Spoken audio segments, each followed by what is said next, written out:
My name is Dave Hollenbach, the host of From Embers to Excellence.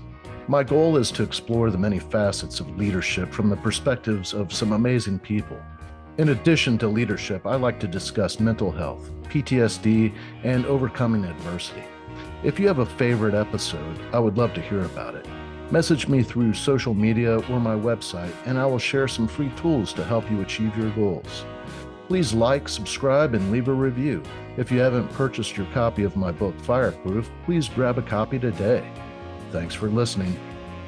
Today, I've got a special treat for everybody. I am speaking with Dr. Joshua Helman, who is a Harvard-trained physician licensed in 14 states. He has 2 degrees in biochemistry, his bachelor's from Harvard, where he earned magna cum laude, or magna, I'm sorry, MAGA. He has 2 degrees in biochemistry, his bachelor's from Harvard, where he earned magna cum laude, and his master's from the University of Cambridge in the United Kingdom. He is board certified by the American Board of Emergency Medicine and American Board of Lifestyle Medicine. His medical degrees are from Harvard Medical School and MIT.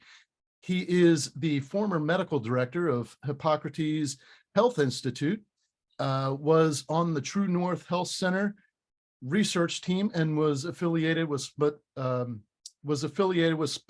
Wellness Institute. His areas of interest include vitality, longevity, toxins, mold, Lyme disease, and fasting. He is passionate about applying his biochemical knowledge to real-world challenges. As a plant-based physician, he embraces an integrative approach, including the importance of diet and lifestyle for optimal health. I had the privilege of meeting Dr. Joshua Helman at a holiday event back in December, and had this great conversation, and I knew right away I wanted to have him on the show. So, Doc, thank you so much for agreeing to have this conversation with me and joining me today. Yeah, Dave, it's great to be here, and it's great to actually continue the conversation we started in December. So, yeah, I tell you, after our conversation, my fiance and I, we dug a little deeper. We started doing a little more fasting, and it's I think she's been a little more active on that side of things, but but we are taking it very serious. Like, the information that you provided was awesome. So it's great that we can now share that information right from your brain to the audience. So like to dig in where it all began. Where were you born and raised, and what were some of the early events in your life that shaped who you are and maybe influenced the path that you've followed thus far? sure. So I actually was born in Los Angeles, California, and looking back at it, it was a pretty sheltered life. I went to prep schools, and I went to private school after public school, and I think one of the, like, when I go back to visit the neighborhood now, it was Brentwood. It was, which right now, as we speak, is an exclusive part of Los Angeles. It was nice growing up in Los Angeles, but it, in the early 70s, it wasn't, anything amazing like it is today. So, but I was, it was a very sheltered environment, although 2 doors down, actually moved in, this is in like the late 70s, moved in the Bin Ladens from that same family. And I remember Mrs. Green, who was between us and the Bin Ladens, basically said, they're plotting to kill us. They don't like Americans. This was the late 70s. Wow. And everyone said, oh, Mrs. Green, you don't know what you're talking about. I think she did.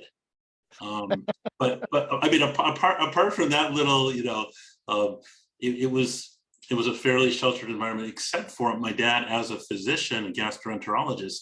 He would occasionally take me around in the hospital and his clinic.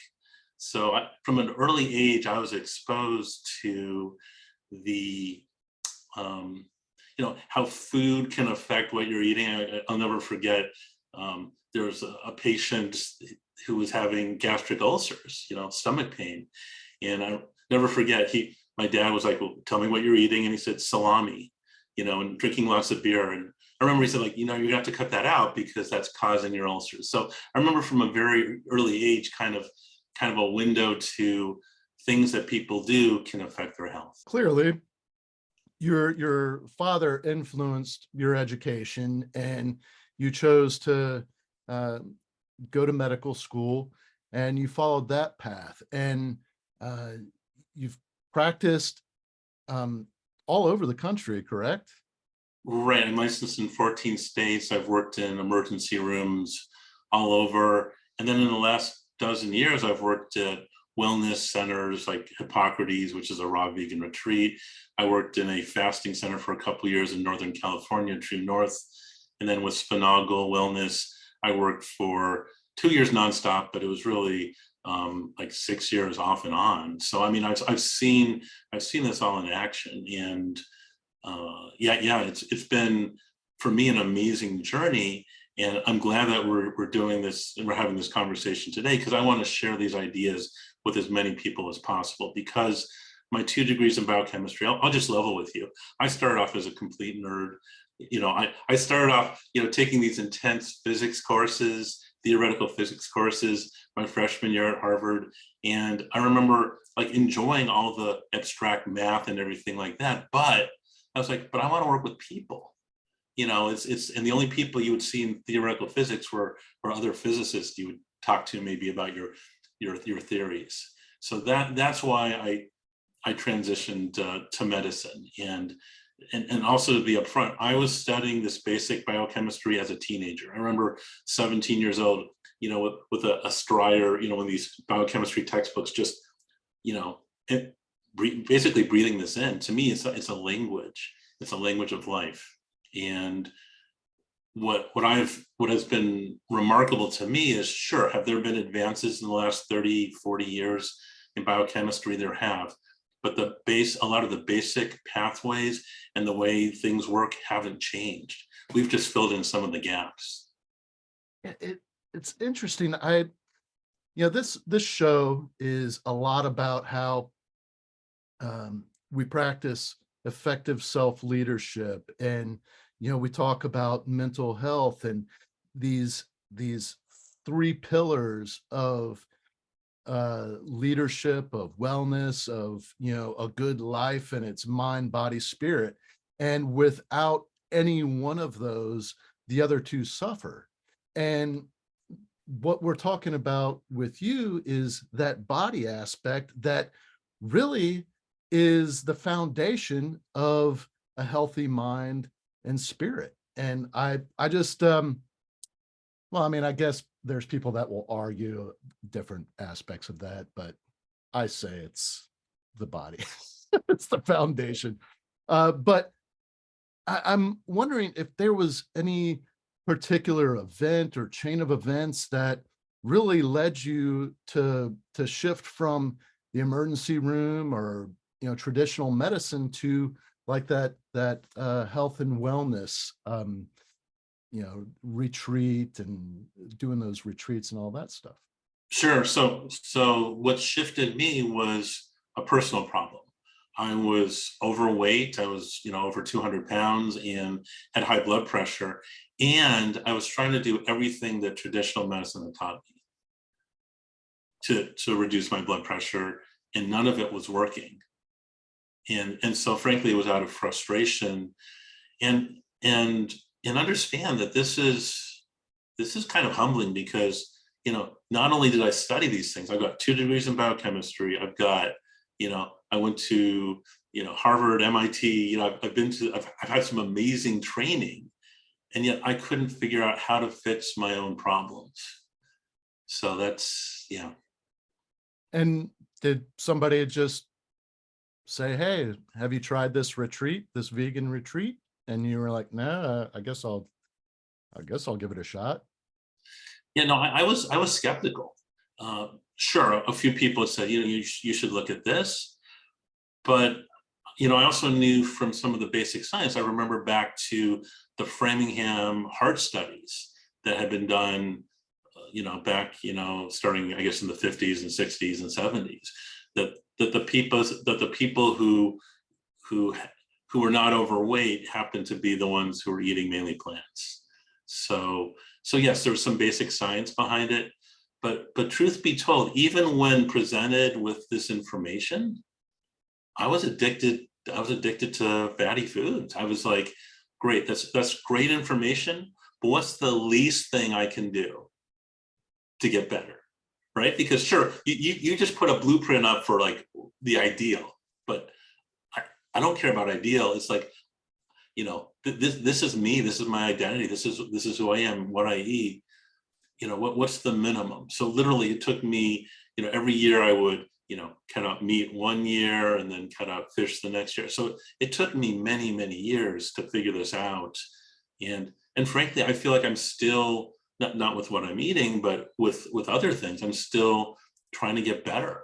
Whether it's smart supplementation or whether it's breath work, whatever it is, I feel like every day, every month, I'm making progress. You made this transition and you've done additional education and training to help you be an expert in that field. And I'm wondering if you can share some of the wisdom that you've gained over the last several years that put you at this level where you can help so many others. Right. I think the first insight I had was that how quickly, once you get the body doing the right things, how quickly things can turn around. So for example, high blood pressure, I would see consistently, once I got patient, and this is over 1,000 patients, once I would get patients eating plants, that often their blood pressure would come down nicely. Just and you might say, well, was it the plants? Yeah, I think it was the plants, but I think it was also they're not eating the garbage, the processed foods that are causing damage to their blood vessels. So it was both. But to me, what was exciting is someone may have been doing the wrong things, the wrong diet, the wrong lifestyle for 20, 30, 40 years or more. But within a week of doing the right thing, the body knows how to fix itself. And whether we're talking about what we're eating or exercise or relaxation, sleep, whatever we're talking about, it's amazing how the body can adapt. And the flip side is true also. You could be living, Dave, you could be living an ideal lifestyle right now. But if for some reason something happens to you and tomorrow you decide, you know what, I'm going to go back to, the bad ways of my past, then, within a week or two, you're going to feel the results. That your body's always watching.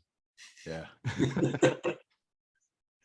Well, we were talking about, this longevity and really turning the clock back. And I got to say, man, you look great for 103 years old. No, but really, I mean, you do, you look great. And I'd like you to explain how that works, how you can actually turn back the clock and start looking and feeling younger. Yeah, so this is very exciting because if we were having this conversation 5 or 10 years ago, I didn't know most of this stuff.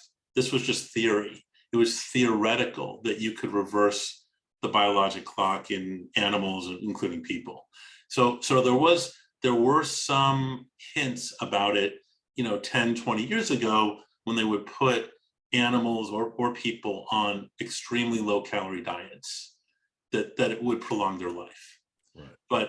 But okay, so you hear about that and you're like, well, great, but what? I'm not going to eat anything. Who wants to live a life like that? Right. Well, it turns out that if you eat plants, which are much less calorie dense than animal products, by definition, you're decreasing your caloric intake. And that's important because, and this is the thing that wasn't obvious, but has turned out this way, is that from yeast up to plants and animals, it turns out it's the same exact energy pathways, and that these energy pathways are linked to aging. I mean, it didn't turn out to be that simple, but it has turned out to be that the same genes are present in yeast. The sirtuins that are present in yeast are also present in us and other animals. And that if you can change the way the sirtuins activate, you can either speed up or turn back the clock. Wow.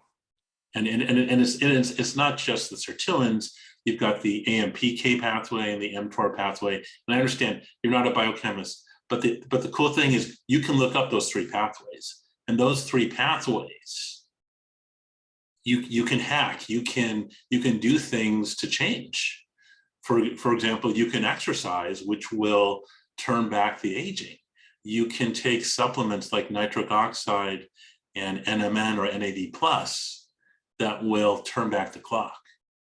Years and years ago, I mean, this is like when I first began my career in the fire service, a mentor of mine who was not in the fire service was, in the newspaper industry, high level executive, living a vegan lifestyle and, running all the time. Is quite a bit older than me. I think he was probably, I want to say he was probably like 30 years older than me, but looked like maybe he was only 5 or 10 years older than me. It was really strange. It made me feel weird. and and I was like, why are you a vegetarian? It doesn't sound fun. And he was like, well, years ago, I met this guy who was, he looked very young, and he told me his age, and I thought he was kidding me. And then he showed me his driver's license and his birth certificate because I wanted him to prove this to me. And he said that he was a vegan, he was a vegetarian, and he fasted.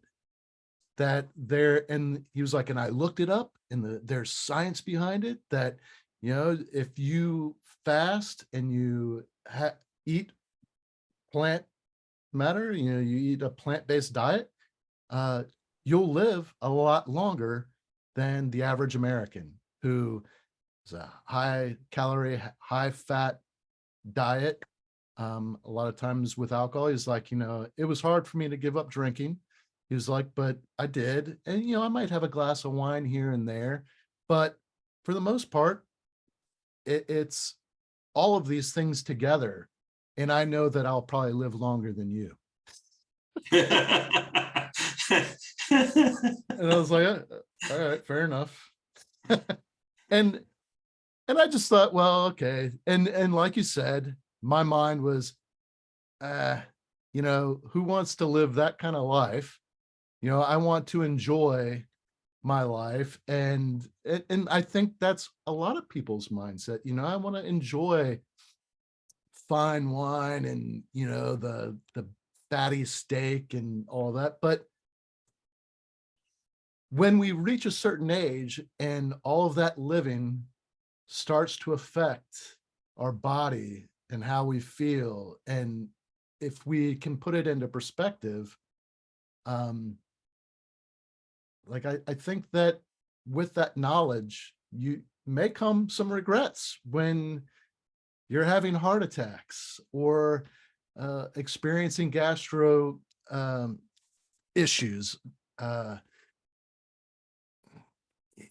I would say that there's probably some links to mental decline, our brain capacity, and our Agreed. Alzheimer's and dementia. So I'm wondering if you'd be willing to share some of the information that you've been sharing with your clients. Right. So I'll try. I mean, but I think you have a good summary there. So first of all, one thing for people to realize, and I was skeptical if someone had told me this, 10 or 20 years ago, is that your tastes will adapt, your brain will adapt. If you go from eating, drinking alcohol and eating a fatty diet to not drinking alcohol and eating plants, you will get pleasure from the new foods that you eat. And it is true that when you drink alcohol, that releases dopamine. But there are other things, which is a reward chemical in the brain, but there are other things that you will do. So for example, if you decide, hey, I want to improve my health, I want to live a long life, I want to, preserve my brain function and heart and lungs and other body organs, and you're able to make those changes. Whenever you set a goal and you meet it, that also releases dopamine in the brain. So you're basically, you're using your frontal lobe to say, look, this is where I could be.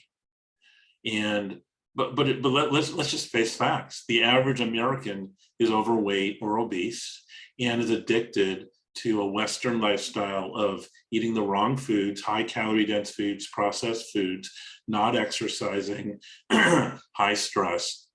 And can you live in that environment? Yeah, you can. It's just not an ideal environment. And the point is, you can get out of that. But everyone's going to be different. Everyone has a different path. It took me years and years and years to figure it out. So I don't judge. But I think the first step is to realize that things could be better. And the picture that I'm painting, you're not going to get that from where many Americans get their information, from the media, because there's no, there's not a lot of money to be made for you not drinking alcohol or not eating animal products or processed foods.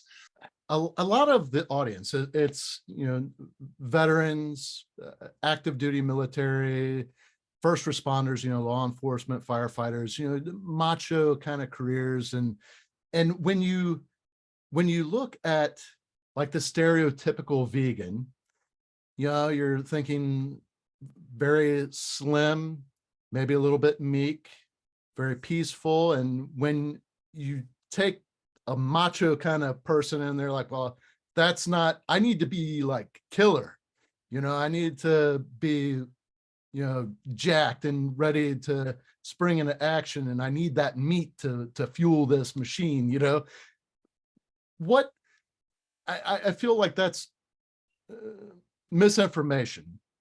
One, there's quite a few professional athletes that are vegetarian that have these incredible Right. physiques, and they have that incredible drive, and it's not that you can't be this elite performer and eat a strict vegetarian diet, and I was wondering if you could talk a little bit about that. Where do you get the protein in a plant-based diet? I mean, I would say like probably beans and stuff like that.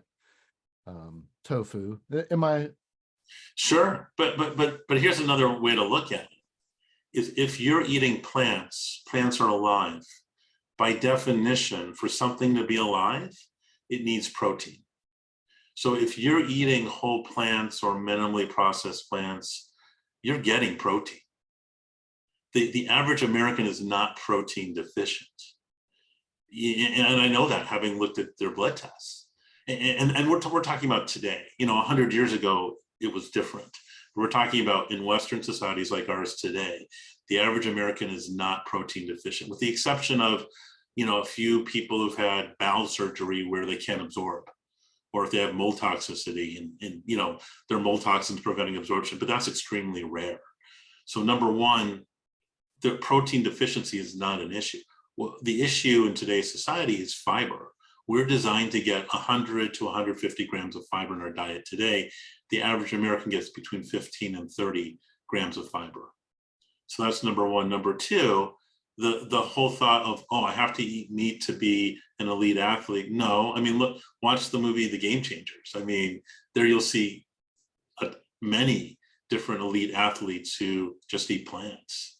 So I understand that that is what our society has kind of painted for us, but that's just not true. One of the things that we talked about were these different illnesses that you've been able to treat or even reverse, completely cure with what you're doing. Can you talk a little bit about that? Sure, and I would also say that if you're going to do this for yourself, obviously consult your doctor. You know, this isn't intended as medical advice, but in my hands, in clinics I've seen patients with type 2 diabetes get better to the point where they no longer need to be on medications for their blood sugar. You know, I've seen people with brain fog, you know, you couldn't even have a conversation with. They've come back. They said, you know, Dr. Josh, thank you. I've got my life back. I can go back and be a productive member of society. I can work again. So I've seen people with angina, you know, pain from their heart because there wasn't enough blood supply going to their heart, and now they're not having that pain at all, and they can, you know, instead of being able to just barely walk, they can exercise. You know, I've seen people in wheelchairs now walk. I mean, these are things that I have seen reverse. And, you know, just to be clear, in these cases, it's not just one problem that we're reversing. It's normally a dozen different things. And to fix it, you need a dozen different things. So I'm not one of these people who says, oh, if you just change what you're eating, magically all your problems go away. No, but I've seen some amazing improvements just within a week of doing the right thing. You know, one of the things that I mentioned and actually you've mentioned throughout the conversation is, you know, dealing with toxins. And when, you know, you look at our environment, but then you look at while serving in the military, while serving as a firefighter, the chemicals and the environmental toxins that I was exposed to. I mean, I know that I had been exposed to some, you know, some pretty bad molds, but not only that, it was like the end of my career when they started to address the exhaust systems of the fire trucks. So, you know, you've got these fire trucks that are spewing benzene from the diesel exhaust Right. into the firehouses, and we're sleeping in that. Wow. And the direct link to cancer, I mean, it's huge. So I'm, you know, there's all this talk about, you know, antioxidants and how to, I guess,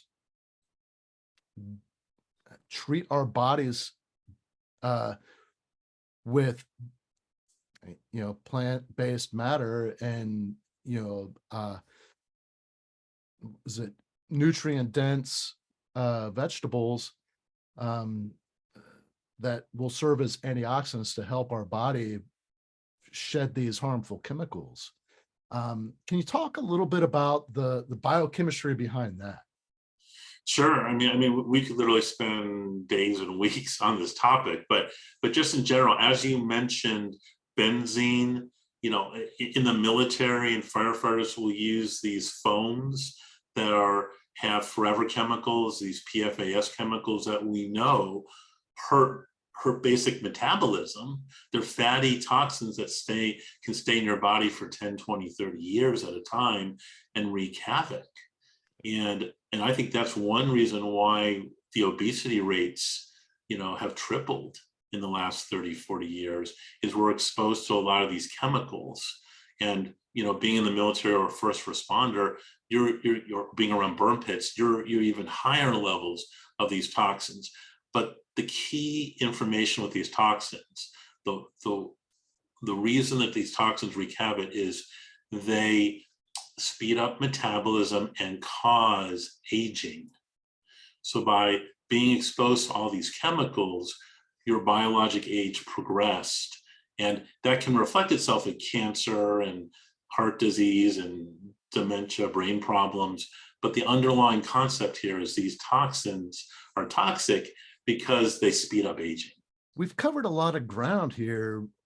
Is there anything that we haven't touched on that we should highlight before we go? Yeah, let me just re-emphasize that, because for most people, the toxins and infections that we're exposed to are more than one or two. So for example, just to give examples of toxins, things like heavy metals, the forever chemicals, the polyfluorinated chemicals, um, the benzenes, the petrochemicals, the mold toxins, all these toxins can build up in our system, so that there are different things that you can do to try to get rid of them. Things like eating plants that have fiber and antioxidants that can push them out. Things like exercise. It turns out exercise and fasting cause almost identical biochemical changes. So exercising is amazing for the brain and removing toxins. So is fasting. And we could do a whole show just on different types of fasting. Another area that I'm a big fan on is smart supplementation, because there are certain supplements that you can go out and buy online that are not safe and that will actually hurt you. And there are other ones that are great. I try to chronicle this on my website, drjosh.com, drjosh.com. But what I'm trying to say is that there's so many different things that you need to do to try to reverse these issues, from eating the right diet, exercising, reducing stress, having connection, doing smart supplementation, getting enough sleep. And literally we could spend hours on each of these topics. And I know this whole area can seem overwhelming. Don't let it be overwhelming. Just what I recommend people do is every day try to move forward, maybe make a little bit of improvement. One thing that I would like to touch on. So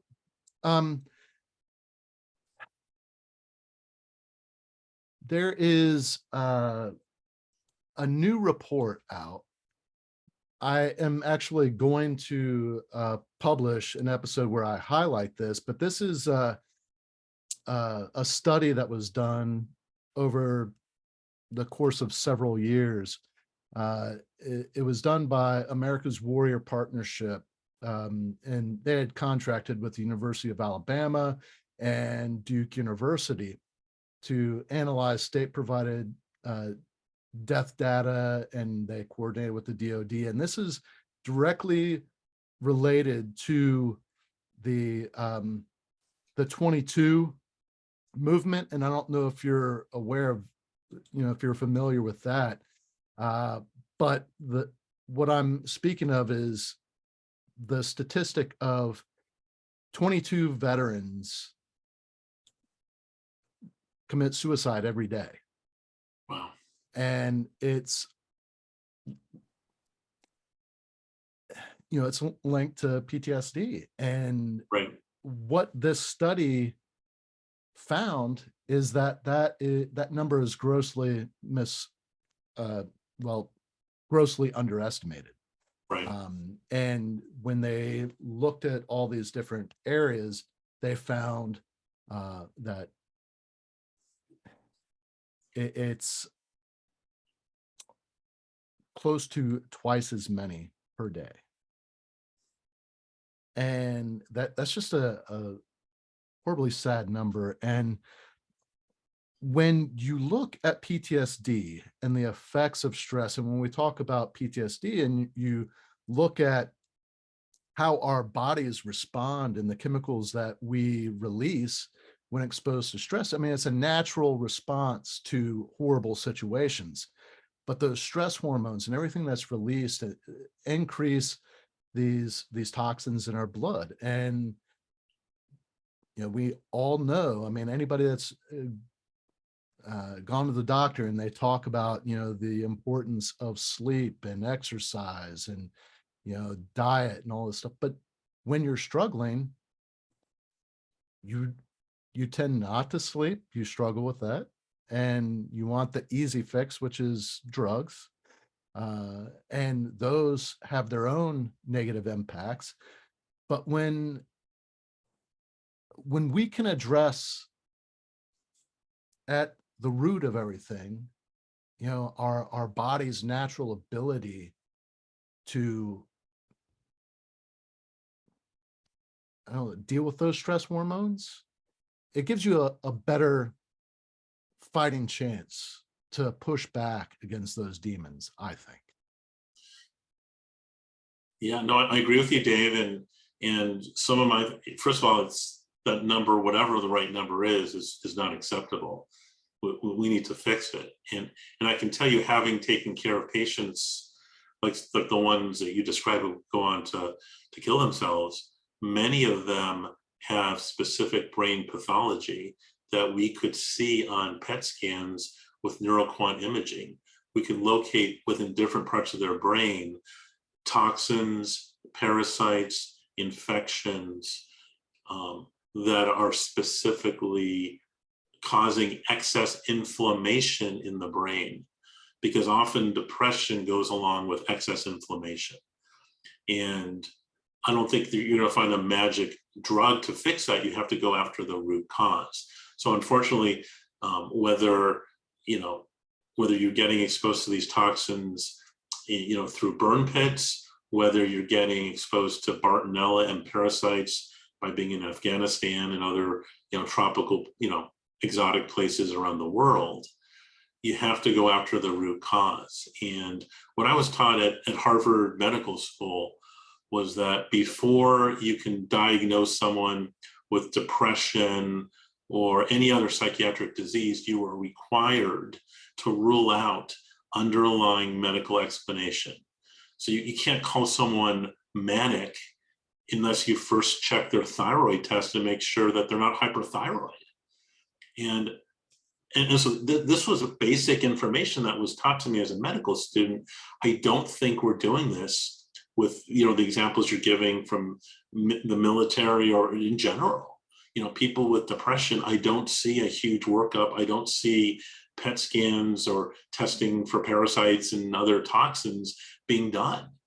And I bring that up because I've seen the depression and these other problems go away once you get to the root cause. Wow. Another aspect of that is traumatic brain injury. Right. And there are ways to overcome those traumatic brain injuries, depending on the severity, obviously. But I was wondering if you have an awareness on that aspect and how, plant-based diet and working with supplements can, help the brain heal from that. Yes. So first of all, very often on a PET scan of the brain with neuroquant imaging, we can actually see the brain trauma. It'll often be on the surface of the brain. There'll be decreased activity because that part of the brain has been damaged, where the brain is nice and soft and the skull is hard. When there's trauma, the actual soft surface of the brain will get damaged. And then to treat it, we can do lots of different things. There are things called exosomes, which are like stem cells without cells that we've experimentally given intravenously. Other things that we've done, sure, putting someone on a plant-based diet, removing the toxins. They're pharmaceuticals. There's a pharmaceutical called Vyvanse. In studies and in our hands have shown that after brain trauma, we can improve the damaged brain function. So yeah, so the answer is there are more things that can be done than I commonly be seeing done. Obviously EMDR is powerful. There are other methods of brain reconsolidation, memory reconsolidation that can help. And my point is, this is not going to be like a one magic pill or magic therapy that's going to fix everything. No, because this is often more than just one problem, you need a multi-pronged solution too. And finding doctors like myself who are willing to have an open mind and try all those things try rosemary essential oil, try all these different things. It's challenging, but that's why I'm talking out about this, because I've seen some amazing results. What does rosemary essential oil do? Yeah, so it does like 10 different things. It's anti-inflammatory, anti-pain, but for this discussion, it also improves memory. And we don't understand. I mean, first of all, the essential oil has, half a dozen different, fatty constituents. And then why is it that each one of those, what's the underlying pathway? We don't know yet. Wow. But there's studies in animals and humans showing that it does help with memory. Wow. That's incredible. And we've got to do we've got to have another conversation. There's just so much, so many questions are like, as I go and I listen back on this episode, I know I'm going to have additional questions. Is that something you'd be willing to do?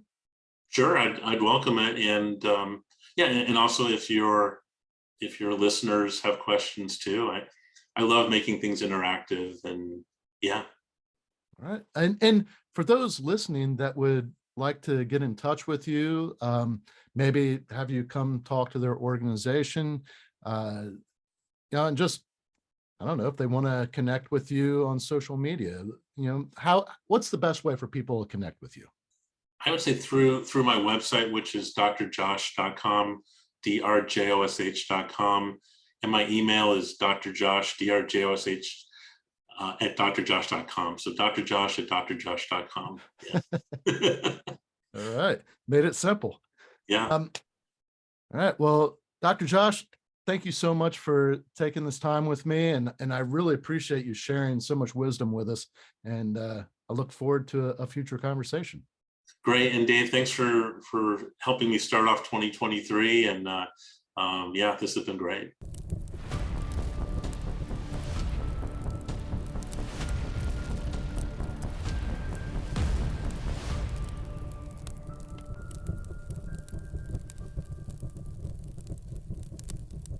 Thank you for listening to this episode of From Embers to Excellence.